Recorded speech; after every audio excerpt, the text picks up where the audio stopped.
Bonjour everyone, Madam Blue here. Welcome back to my channel.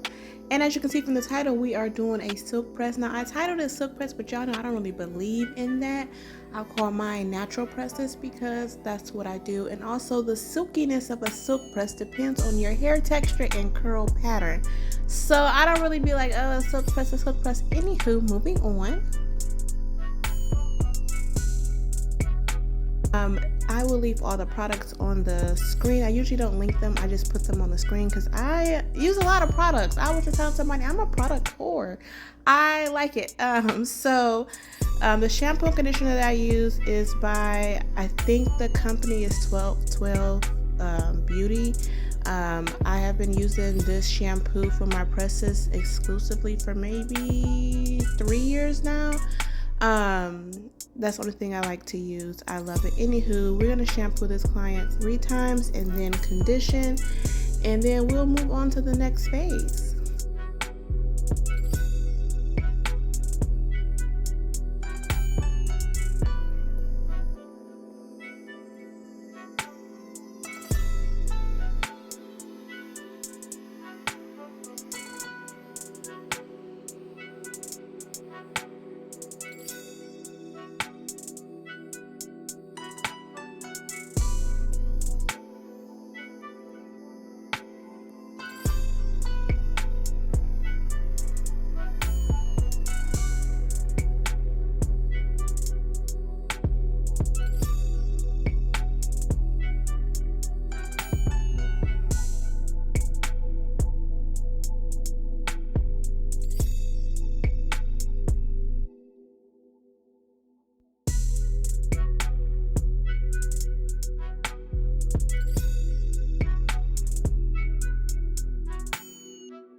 And I just want to say, if you're going to somebody that requires you to come washed, don't go, because this is the best part of the whole thing. And me personally, I ain't showing up nowhere washed, okay?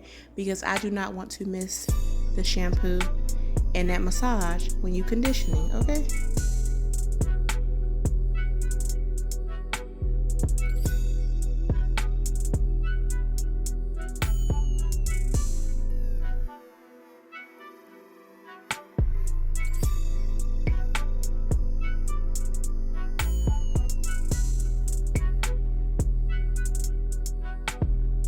Now this is one of my Arizona clients, so unfortunately when I left, some of them have, struggled.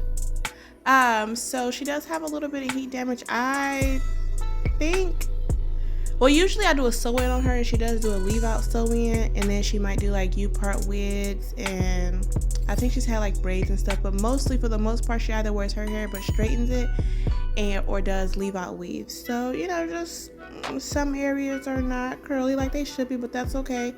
We're gonna get it together, child.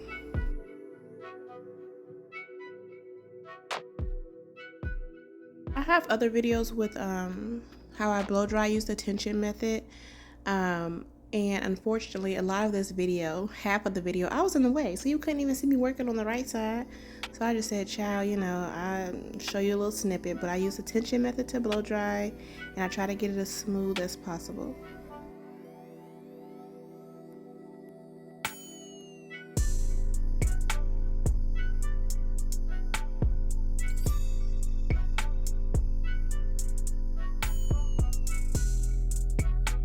Now, unless someone has extremely fine hair, I do hit the roots at the very least with the pressing comb.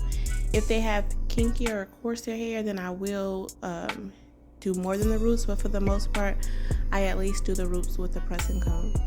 And I'm using, for my flat iron, Babyliss Nano Titanium, I believe it's called. I've had this flat iron for years. Love it. It's my favorite one of theirs, because I have 2 other ones, actually 3 other ones, and it's my favorite one. As you can see, child, that thing has been used.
Now we are also going to do a trim, and here she is just admiring her length. She's like, oh, we're going to have to cut it, but I try to keep as much length as possible, but she did have some breakage, so we are just doing a regular trim, and then I'm going to take off, I believe, like an inch from the bottom.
Now, if you are out there holding on to length, don't. Go ahead and cut it off, child, because it looks so much better.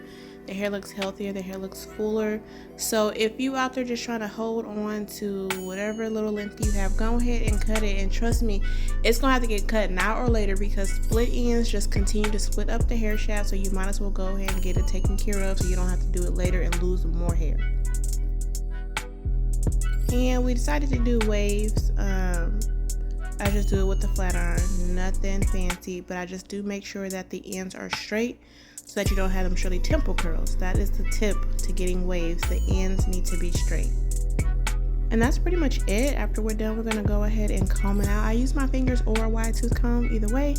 But that's it, guys. Thank you so much for watching. I hope you enjoyed it. Make sure to like, subscribe, share, and TTYL.